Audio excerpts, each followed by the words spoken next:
سيدي ووالدي خادم الحرمين الشريفين الملك سلمان بن عبد العزيز، الله يحفظك لنا ويخليك يا رب، يبقيك ذخرا للإسلام والمسلمين يا خادم الحرمين الشريفين. أنا سيدة متقاعدة متزوجة من رجل غير سعودي، موظف بسيط، لدي ابنة معاقة من ذوي الاحتياجات الخاصة، لدي منه بنتين،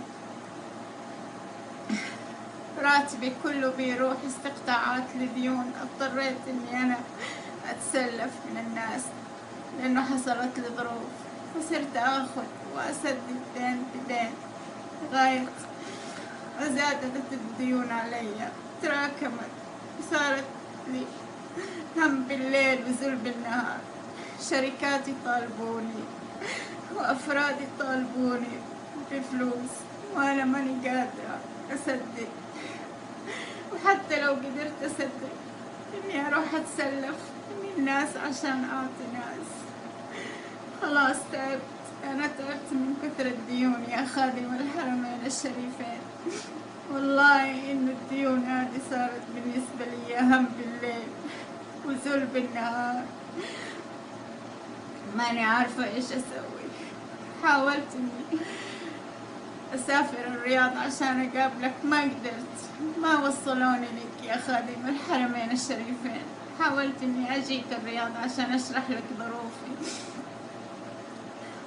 وأترجاك إنك أنت تساعدني في تسديد ديوني، لكن ما وصلوني لك. فرجعت المدينة، سويت مقطع فيديو غير هذا أناشدك فيه إنك تساعدني يا خادم الحرمين الشريفين، بس ما وصل لك المقطع. وهذا المقطع الثاني أنا قاعدة أسويه. هذه بنتي سارة من ذوي الاحتياجات الخاصة. الله يا خادم الحرمين الشريفين إني كل الكلام اللي قلته صادقة فيه وربنا يشهد، وعندي أوراق تثبت.